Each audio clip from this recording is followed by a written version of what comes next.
Bom dia, boa tarde, boa noite, meus amigos, minhas amigas. Chegamos no final da nossa disciplina, do nosso semestre. Espero que tenha contribuído com a formação de vocês. Vocês contribuíram muito com a minha experiência acadêmica.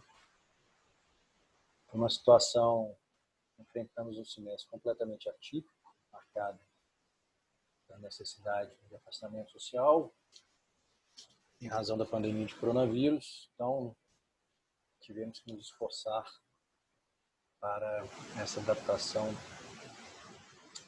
não apenas do nosso nome, mas do nome de toda a sociedade. Bom, aula de hoje, deste momento, prescrição e decadência, extremamente importante. Mas eu vou ser bem sincero, prescrição e decadência vocês terão que voltar a analisar toda vez que vocês forem trabalhar com o tema. Existem várias formas de diferenciar a prescrição e decadência, e pensando naqueles três princípios ou pilares do direito civil que nós pensamos, que nós constatamos, que nós estudamos, analisamos no nosso primeiro encontro, que são operabilidade, eticidade e socialidade, a tratativa da prescrição e da decadência, no Código Civil de 2002, é uma grande representação da operabilidade, porque reuniu as previsões de prescrição em dois artigos, que são os artigos 205 e 206, estabeleceu os prazos para os casos específicos de prescrição, facilitando muito o trabalho do operador do direito. Já os casos de decadência, e até uma forma de diferenciar esses dois institutos, eles estão espalhados, tanto pelo Código Civil quanto em outras legislações, porque a decadência ocorre em relação também a direitos advindos de outras normas, de outros diplomas. Nós vamos fazer uma comparação inicial entre esses dois institutos, tão comentados no direito civil e no direito processual, e vamos diferenciá-los. A prescrição pode ser entendida como fato jurídico estrito sensu ou natural, já que ocorre em decorrência do decurso do tempo, é um fato natural, ordinário, que impõe à parte a perda da pretensão de exigir de alguém algum comportamento. Então, é perder o direito à pretensão, perder o direito a exigir, perder o direito a ajuizar uma ação. Isso é a prescrição. Você não perde o direito em si. Você não perde, por exemplo, o direito de crédito. Você perde o direito a exigir um crédito. Você perde o direito de exigir uma indenização, por exemplo.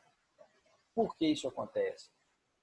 Porque se não houvesse prescrição, aquela pessoa passaria o resto da sua vida insegura sobre a possibilidade de se ver demandada, por exemplo, pelo não pagamento de uma cláusula, de um pequeno valor previsto no contrato. E isso afetaria toda a sua vida a partir de então. Não é verdade? E nós não queremos, porque atrapalharia a vida em sociedade. Continuando. Ao passo que a prescrição elimina a pretensão, portanto, e jamais a ação ou o próprio direito subjetivo, a decadência ou caducidade significa morte do direito da parte, em razão de sua inércia, por não ter ajuizado a ação constitutiva no prazo previsto em lei. Então, pensando nessa comparação, na prescrição, o passar do tempo elimina uma pretensão. Por exemplo, exigir, cobrar um direito de crédito. Por sua vez, a decadência acaba com o próprio direito da parte, um direito potestativo. E aqui, na pretensão, um direito subjetivo. Rodrigo, poderia explicar melhor? Claro. Vou explicar melhor aqui adiante, neste quadro comparativo. Veja o quadro comparativo de prescrição e decadência. A prescrição, o Instituto da Prescrição, está previsto nos artigos 205 e 206 do Código Civil. Já a decadência, como eu falei para vocês, está prevista em normas, em artigos diversos, esparsos, espalhados na codificação civil e até em outros códigos. Prescrição, normalmente, a previsão é em anos, 3 anos, 5 anos, 10 anos. E a decadência pode ser em dias, meses ou anos. Ocorre prescrição diante da violação de um direito subjetivo. Decadência, diríamos que ocorre quando há violação de um direito potestativo. Qual que é a diferença? Veremos a seguir. A prescrição extingue a pretensão de cobrar, por exemplo, um valor devido. Pretensão de cobrar, não é o direito a receber. Já a decadência extingue o próprio direito. Você não tem mais direito a fazer aquilo. Nem se fala mais na ação, se fala em direito a fazer alguma coisa, ou exigir alguma coisa. E se aqui é uma pretensão a um direito subjetivo, a nossa ação vai ser uma ação condenatória. Você quer condenar alguém pensando no processo. Aqui na decadência, a ação é constitutiva ou, por outro lado, desconstitutiva. Prescrição, como nós veremos, admite impedimento, interrupção e suspensão. Na decadência, o prazo é peremptório, ou seja, ele corre, independentemente de situações, salvo diante do absolutamente incapaz. Aí não vai se falar em prescrição e decadência. A prescrição só decorre de lei, ou seja, só aquela prevista nos artigos 205 e 206, e a decadência, por sua vez, pode estar prevista em contratos. Decadência pode ser legal ou convencional. Prescrição poderá ser reconhecida de ofício, ou deverá ser reconhecida de ofício. E a decadência, se for legal, pode também ser reconhecida de ofício, mas a convencional, somente por requerimento. Em razão de toda a principiologia do novo Código de Processo Civil, tanto a prescrição quanto a decadência, o reconhecimento deles pelo juiz, claro, vai depender da abertura de prazo para a parte que vai ser prejudicada se manifestar. O que a doutrina, como que a doutrina tenta diferenciar ambos? Existem diferenciações de ordem teórica e diferenciações de ordem prática. Na ordem teórica, quando falamos em prescrição, falamos em um direito subjetivo. Quando falamos de decadência, um direito potestativo. E veremos qualquer diferença de um para o outro. Já na ordem prática, há diferentes, pensando no dia a dia, na prática jurídica do operador do direito, da advocacia, imagino a maior parte de vocês vai exercer, ou pretende exercer, muitos vão para a área de concurso, ou para outros setores, mas boa parte vai se manter na advocacia, vai envolver diferentes tipos de ação, uma ação condenatória ou uma ação desconstitutiva, que são ações diferentes, têm livramentos diferentes. Então, na ordem teórica, a prescrição atinge um direito subjetivo, a decadência um direito potestativo. Na ordem prática, na atuação como operador do direito, a prescrição vai envolver o ajuizamento de ações condenatórias e a decadência de ações constitutivas, certo? Então, vejamos.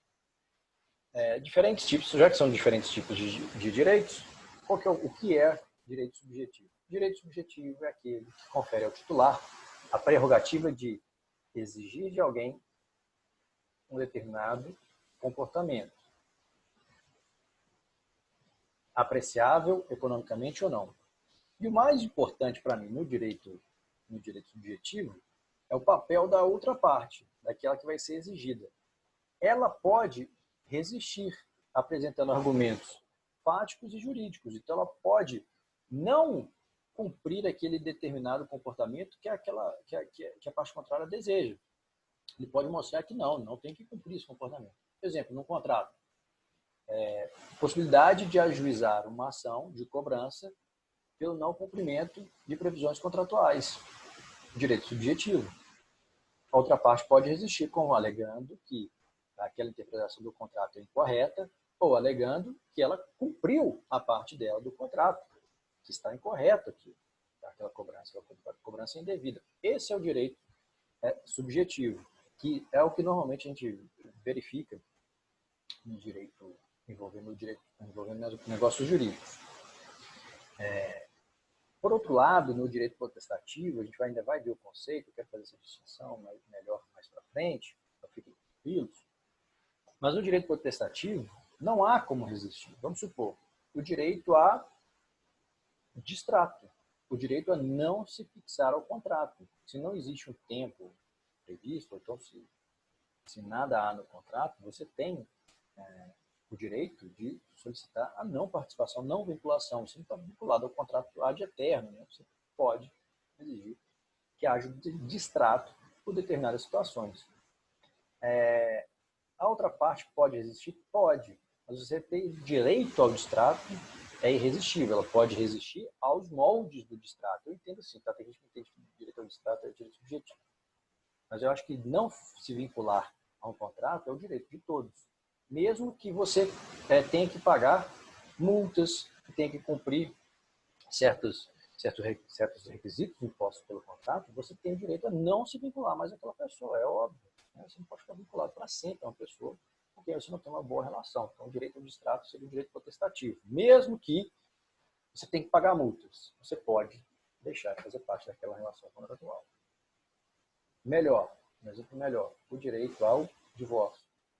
A outra parte pode existir? Não, ele não tem direito ao divórcio, não. Você tem um direito absoluto ao divórcio. O que vai acontecer, a partilha, a análise do regime de bens, tudo isso é óbvio que pode gerar debate, mas o direito ao divórcio é negado. O direito a demitir um empregado é inegável. Você vai ter que pagar certas verbas em razão daquela demissão, mas verbas rescisórias. Mas mesmo que não seja com justa causa, você tem o direito de demiti-lo, claro. Bom, vinculado ao direito subjetivo, nós temos a ideia de pretensão. Pretensão é a essência do direito subjetivo, porque na pretensão você quer exigir de alguém alguma coisa. Esse direito subjetivo, ele surge quando alguém viola o seu patrimônio jurídico, quando alguém viola os seus interesses. E ao ter os seus interesses violados, surge o direito à pretensão. Exemplo, em um contrato, você tem direito de crédito depois de prestar um serviço. Alguém viola esse direito e não paga os valores do seu serviço. Surge a pretensão, surge o direito a exigir o comportamento mais especificamente, o comportamento que você quer é o pagamento. Surge o direito ao pagamento, a receber o pagamento. Existem espécies de direito. Direito subjetivo. Direito subjetivo absoluto ou relativo, direito subjetivo patrimonial e direito subjetivo extrapatrimonial. Vou ver cada um. Direito subjetivo relativo é aquele oponível à pessoa certa e determinada, normalmente oriundo de relações contratuais. Direito subjetivo absoluto, oponível a toda a coletividade, o direito da personalidade. Direito subjetivo patrimonial é um comportamento economicamente apreciável. Direito subjetivo patrimonial, o comportamento não é apreciável economicamente, seria, mais uma vez, um direitos vinculados à personalidade, à guarda, por exemplo, direito de guarda, um direito de proteção à sua imagem. Bom, continuando, mas aí surge também uma característica dos direitos patrimoniais, extrapatrimoniais, os direitos da personalidade, normalmente são imprescritíveis. A defesa dos direitos da personalidade normalmente é imprescritível, mas o direito a exigir, suponhamos, um valor, um crédito advindo da cessão da utilização da sua imagem, pode ter sim prescrição, porque o que você está cobrando é um direito de crédito. Tudo bem que está vinculado ao direito da personalidade, mas o que você quer mesmo é o direito de crédito. Então, continuando, não confundir não. Exemplo para melhor evidenciar o que é esse direito subjetivo. Juliano sofreu ferimentos em um acidente de veículo, em razão da conduta imprudente de Tiago, que cruzou um sinal vermelho e causou a colisão. Quando ocorrido o abalroamento, foi violado o direito de Juliano e nasceu para este a prescrição. Então, assim que surge o direito à pretensão, começa a correr também a prescrição. Poderá Juliano juizar a ação indenizatória que resultará na condenação de Tiago a pagar valores para ressarcir a vítima pelos danos patrimoniais e extrapatrimoniais sofridos. danos patrimoniais, é óbvio, mais relacionados ao veículo. Isso pode também ser lucros cessantes, como nós vimos. E os danos extrapatrimoniais sofridos as lesões aos direitos, os direitos da personalidade, então, a honra, a imagem, ao corpo, tendo ocorrido essas lesões, pode solicitar também danos morais. Na verdade, nós já vimos isso. Exemplo 2.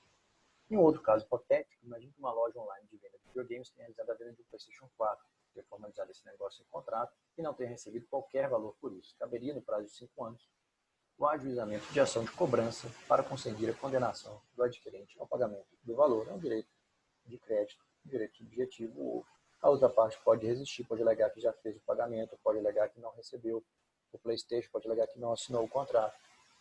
Essas partes vão debater durante o processo. Essa é a característica do direito subjetivo, a possibilidade de resistência da outra parte. No direito protestativo, você não pode resistir àquele interesse da parte. Você pode debater situações concretas, situações do dia a dia, situações práticas relacionadas àquilo. Mas o direito ao divórcio, por exemplo, é inegável. Assim, o direito protestativo pode ser conceituado como aquele que confere ao titular a prerrogativa de fazer produzir efeitos pela sua simples declaração de vontade. Então, é o direito que depende apenas do titular. O direito é que não há possibilidade de resistência, juridicamente falando, pelo outro. Então, o direito protestativo ele é um poder. Assim, ele nunca será violado por um terceiro. Basta a sua manifestação de vontade e você sujeita o outro àquele seu interesse, àquela sua vontade. Existe um interesse público vinculado aos direitos protestativos, porque quando o titular manifesta um direito protestativo, toda a sociedade se vincularia ao seu interesse, teria que respeitar o seu interesse. É o exemplo da demissão, mesmo sem justa causa. Não há como resistir, a não ser que, diante do caso concreto, existam situações previstas na legislação trabalhista que demandem que a pessoa continue no trabalho, né, que ela tenha estabilidade. Mas vamos supor que não é uma situação de estabilidade. Eu sou sócio de uma empresa e eu simplesmente quero demitir aquele empregado. Não há uma justa causa, mas eu não gostei tanto do serviço. Então, por situações jurídicas ou por situações econômicas, eu tenho que demiti-lo, decorrente da pandemia, mesmo sem justa causa. Posso demitir? Sim, claro. Há alguma situação fática que leve à impossibilidade? Não, normalmente não tem. Não se trata de um empregado que está grave, alguém que está afastado, que está vinculado à representação dos profissionais, né? Na classifica, no sindicato. Não há nada disso no caso concreto. Eu posso demitir? Posso demitir, sim, claro. Posso demitir, desde que eu cumpra posteriormente as verbas rescisórias, né? Senão eu vou ser processado para pagar as verbas rescisórias, não necessariamente para readmitir. Pode haver também, não é o caso. Na maioria das situações de direito do trabalho, isso não é readmitido, isso é ajuização. Para pedir verbas rescisórias, é muito descumprimento das verbas rescisórias. Mas, continuando. Esse direito potestativo à demissão, ele é oponível a toda a sociedade.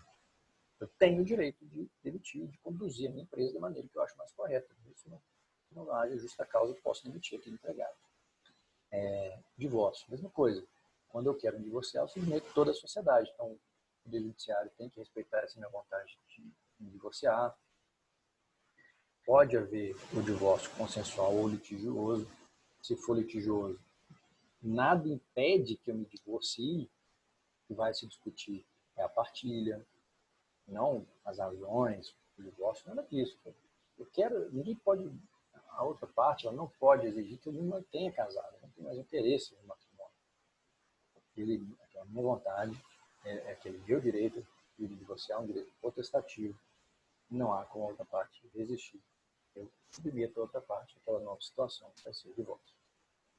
Então, esses efeitos, por exemplo, do divórcio, vai decorrer automaticamente da declaração de vontade. A gente vai debater outros temas dentro do processo de divórcio, mas não o direito ao divórcio. Então, exemplo. Coagido pelo pai de Fernanda, Wilson casou-se com ela. Passados 3 anos, o rapaz tomou coragem e decidiu pleitear em juízo a anulação desse casamento, conforme permitido em caso de coação. O prazo, nesse caso, é decadencial, pois não está nos artigos 205 ou 206 do Código Civil de 2002, de 4 anos. Nessa hipótese, a sentença terá caráter constitutivo negativo, pois será extinta a relação jurídica conhecida por casamento, independentemente da vontade da esposa ou de qualquer pessoa que não existe caráter potestativo do direito. Aqui está sábio, mas é o Wilson. O interessante é que eu tenho falado de casamento e de divórcio. Aqui é a anulação. Então, existe um prazo decadencial para anulação. Já que não está lá no 205 e no 206, o prazo para anulação do casamento decorrente de coação é de 4 anos. Ok, então tem 4 anos para anular. Existe um prazo para o divórcio? Não. Por quê? Porque não corre prazo decadencial nas relações, ou prescricional, nas relações entre os cônjuges. Então, não há um prazo. Você pode exercer durante o divórcio é decorrente da relação interna do casamento. Aqui existe um fato concreto que dá o start no relógio, no tempo da decadência, que é a coação pelo pai. O divórcio não tem uma razão de ser, não exige uma razão de ser específica. Por isso não há prazo decadencial do divórcio. Você pode se divorciar a qualquer momento da relação contratual. Agora, se você quiser anular o casamento, aí sim tem um fato específico que vai determinar o tempo. Assim que se consumar aquele fato, a coação, por exemplo, você tem o prazo de 4 anos para pedir anulação. E se a coação continua durante o casamento? Assim que cessar a coação, começa o prazo de 4 anos. É assim que entende a doutrina majoritária. A gente já viu esses efeitos dos negócios jurídicos, entre eles a coação. Né? Então, o direito subjetivo confere ao titular o direito de exigir de alguém um determinado comportamento. E o potestativo confere ao titular a prerrogativa de fazer produzir efeitos pela sua simples declaração de vontade. E é por isso também que a gente fala que as ações no direito potestativo são constitutivas ou desconstitutivas, porque vão criar ou acabar com uma relação jurídica existente ali. Então, a relação jurídica de casamento ela vai ser finalizada com o divórcio, vai ser anulada, essa possível anulação diante da coação. Você desconstitui uma relação jurídica. Você não está cobrando nada do outro, você está desconstituindo. As ações vinculadas ao direito potestativo são constitutivas ou desconstitutivas do outro lado da moeda. No direito subjetivo, você quer normalmente uma prestação. A essência do direito subjetivo é a prestação. Você quer que o outro preste alguma coisa para você. Os direitos subjetivos estão muito ligados ao direito obrigacional. No direito potestativo, tem como essência o poder, jamais poder ser violado. Então, o direito à anulação do negócio jurídico não pode ser violado, desde que ele comprove que houve os defeitos, que houve um dos defeitos no negócio jurídico. Aqui, no direito subjetivo, a maior parte das ações, elas são ações de cobrança. Ações solicitando exatamente uma prestação. Por exemplo, uma ação cobrando um crédito, uma ação defendendo a propriedade ou uma ação envolvendo o direito da personalidade. A exigência de um direito de crédito decorrente de um direito da personalidade. A defesa dos direitos da personalidade em si, como vocês viram no período, ela pode ocorrer a qualquer momento, contra todos, a qualquer tempo, ela não prescreve. Né? Os direitos da personalidade são imprescritíveis. Mas os direitos decorrentes dele, os direitos de crédito, por exemplo, têm que ser exercidos dentro do tempo, dentro do prazo prescricional. O direito potestativo, como exemplo, o jus variante. O que é esse jus variante? É o direito de modificar a sua estrutura empresarial. vinculado ao direito aos empresários, né? Atuação empresarial, direito do trabalho, direito a modificar a estrutura dos seus prestadores, dos seus trabalhadores, dos seus colaboradores. Você pode demitir uma pessoa, obviamente, você pode demitir um empregado, seja por justa causa, desde que não haja estabilidade. Direito de pedir o divórcio, direito de revogar o mandato. Então, esse é um ótimo exemplo. O mandato é a procuração. Suponhamos que você consente em conceder procuração a um advogado.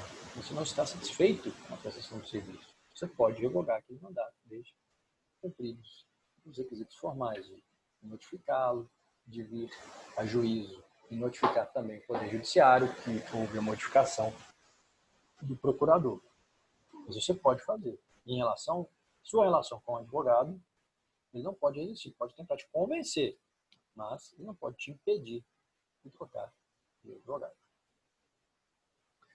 Então, como nós vimos, na prescrição, ela é aplicável a direitos subjetivos patrimoniais relativos, e nem todo direito subjetivo está sujeito à prescrição.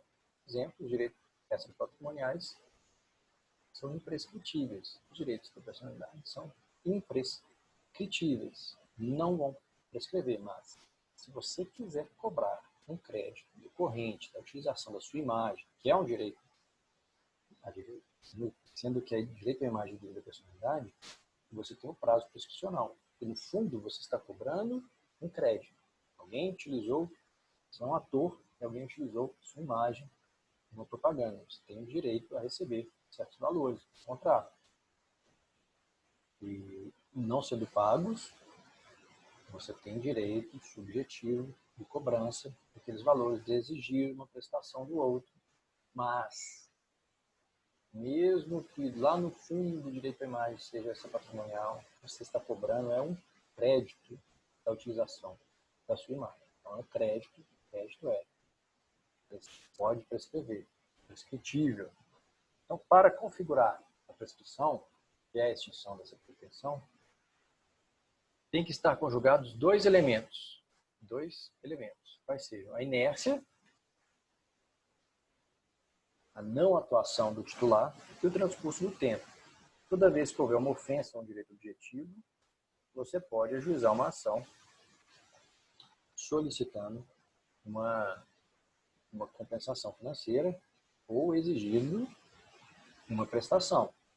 Só que você tem um prazo para isso. Se você não, que é o que nós chamamos de prazo prescricional. Se você não respeita o prazo prescricional, ou seja, se você não age dentro do prazo prescricional, transcorreu o tempo ali previsto, houve a prescrição. Então você não tem mais o direito de ação. Você não tem mais o direito de exigir em juízo aquele crédito. Como observações salutares relacionadas ao tema, a gente tem que lembrar que a prescrição não extingue de forma...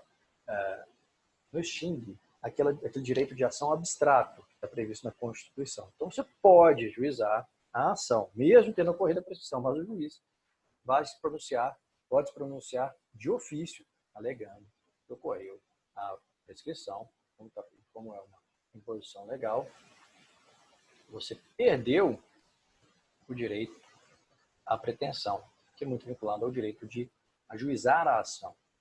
Mas você não perdeu o direito em si. Isso que é muito difícil de compreender na maioria das vezes. Você ainda tem o direito àquele valor, que está previsto no contrato. O direito àquele valor vai durar de eterno. Você não tem mais o direito à ação de cobrança, vamos supor, no contrato. Você não tem decorrido o prazo prescricional, você não tem mais o direito a ajuizar a ação de cobrança. Você tinha que ter feito isso antes. Só que o direito ao crédito permanece com você. Então, vamos supor que você ajuiza a ação, o juiz ele pode se pronunciar de ofício e extinguir a ação. Mas ele vai abrir prazo para outra parte, normalmente. Em abrindo prazo para a parte contrária, vamos supor que a parte contrária alega o seguinte: olha, excelência, concordo, houve a prescrição, ele perdeu essa pretensão, mas ele tem o direito a receber mesmo, eu não consegui pagar à época, mas agora que ele está se manifestando aqui no Poder Judiciário, eu tenho condições de pagar, então eu vou fazer o pagamento.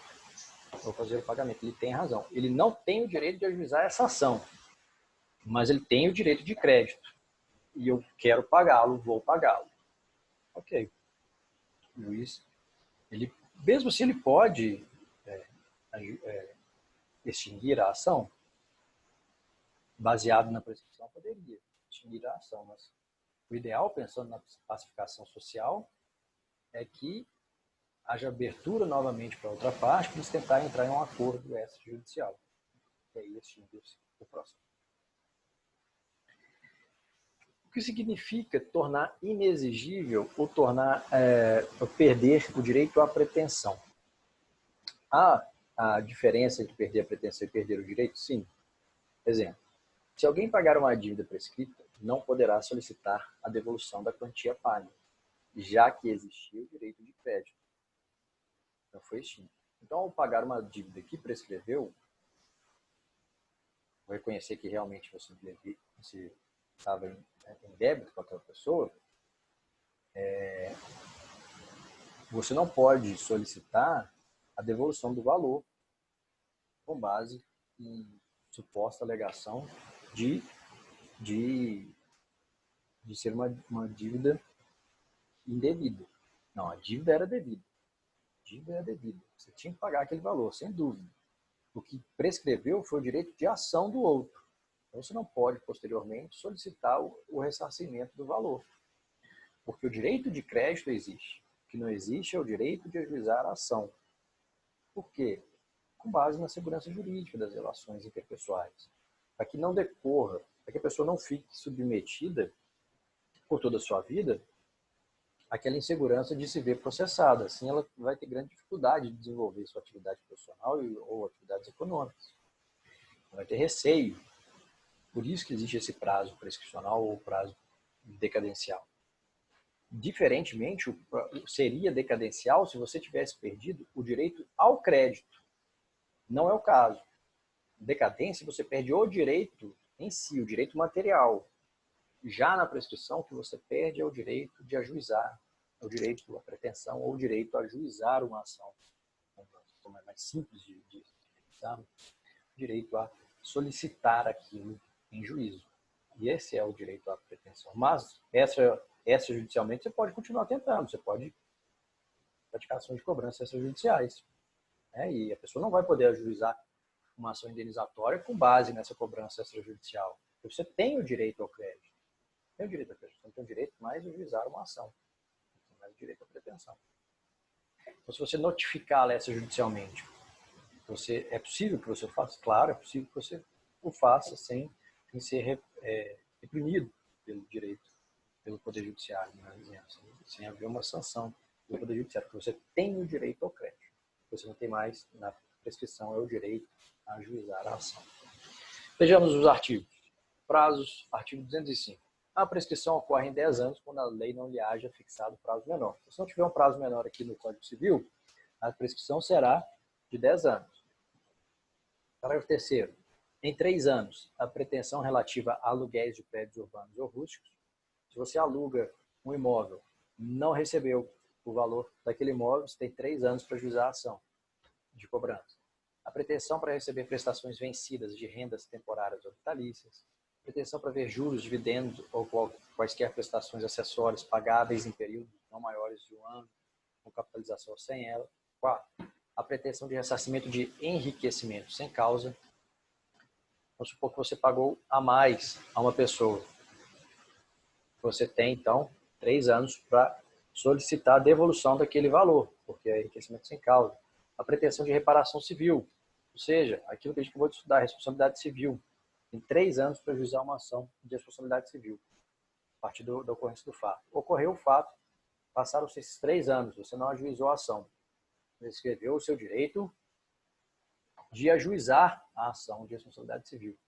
O direito à indenização você ainda tem? Tem, porque você não pode ajuizar uma ação de indenização. Mas você pode notificar a outra pessoa do seu direito à indenização. O problema é que não vai ter, a outra pessoa provavelmente não vai concordar, não vai ter como você debater isso em juízo, pela prescrição. Então, não deixem transcorrer o tempo. O direito não socorre aqueles que dormem, o brocardo jurídico romano. direito não socorre aqueles que dormem.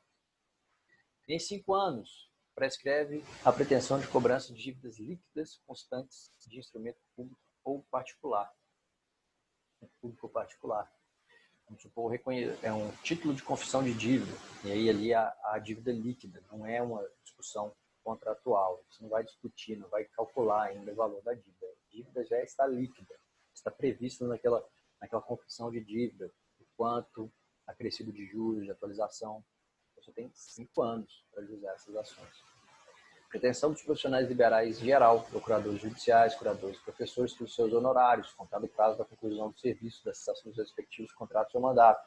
Vocês, futuros advogados, não receberam os valores devidos pela sua atuação em um processo. Você tem 5 anos para juizar essa ação de cobrança.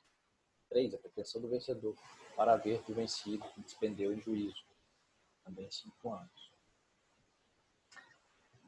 Na decadência ou na caducidade, nós vimos só a decadência de direito potestativo, sem exceção. Mas nem todo direito potestativo decai. Só aqueles para os quais a lei fixou um prazo para o exercício. Então, o direito ao divórcio ocorre decadência? Não há decadência vinculada ao direito ao divórcio, mas há decadência no caso de ações para desconstituição do casamento, por entender que o casamento tem que ser anulado, ou anulação, em razão de coação, como nós vimos no exemplo. O pai forçou o cara a casar com a menina, ameaçou e forçou ele a casar. Existe um prazo? Existe o prazo decadencial de 4 anos. Por quê? Porque assim prevê a lei. Mas normalmente os direitos potestativos, muitos direitos potestativos, jamais irão decair. E até pela sua natureza, de ser potestativo, de ser um poder. Então, os prazos decadenciais, como determinado pelo professor Paulo Nader, constam sempre acompanhando a própria disposição normativa que edita o direito correspondente. Essa é uma dica. Sempre que não estiver no 205 e no 206, vai ser provavelmente não, quase 100%, vai ser prazo decadencial. Vai ser prazo decadencial. E o prazo decadencial, esses prazos decadenciais, eles não estão reunidos em artigos próprios, eles estão vinculados ao próprio direito, quando se explica aquele direito ao prazo decadencial previsto normalmente no parágrafo, não no inciso, no parágrafo que é mais específico. Vamos ver o exemplo.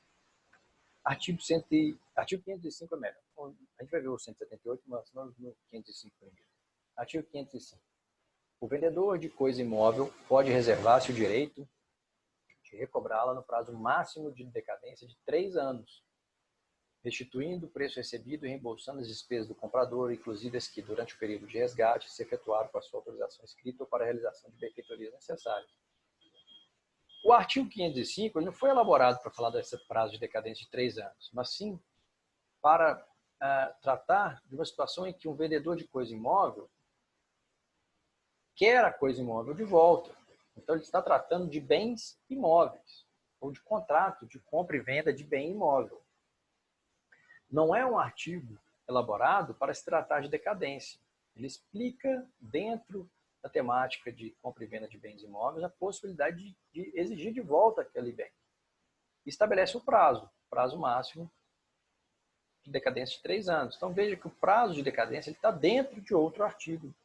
Ele é um assunto relevante, é óbvio, mas ele é secundário dentro do artigo.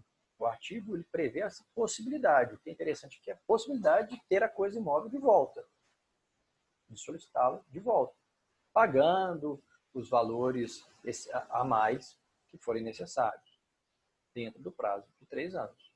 Então, ele é um prazo decadencial. Ele é um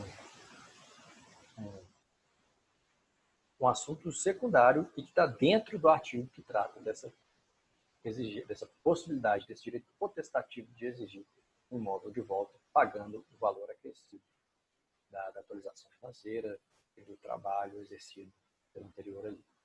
Artigo 178. É de 4 anos o prazo de decadência para pleitear-se a anulação do negócio jurídico, contado 1 no caso de coação, 2 no erro, no dolo, na fraude, 3 no ato de incapaz do dia que cessar a incapacidade. Então vejam que este 78 é excepcional em relação àquela regra das normas de decadência que estão dentro dos próprios artigos dos institutos, porque ele condensa nos seus incisos algumas situações que levam à decadência. E o prazo aqui vai ser de 4 anos. Especialmente, para a gente, é interessante notar, o prazo de 4 anos para anulação de negócio jurídico, no qual tem ocorrido defeitos, do negócio jurídico. Não realizada essa anulação em 4 anos, o que acontece? O contrato ou negócio jurídico será considerado válido. Será possível que seja considerado válido e vai produzir os seus efeitos. Mas você tem 4 anos para solicitar a anulação. Bom, pessoal, vou fazer um intervalo aqui para não ficar muito longo o vídeo e a gente retoma daqui a pouco. Ok?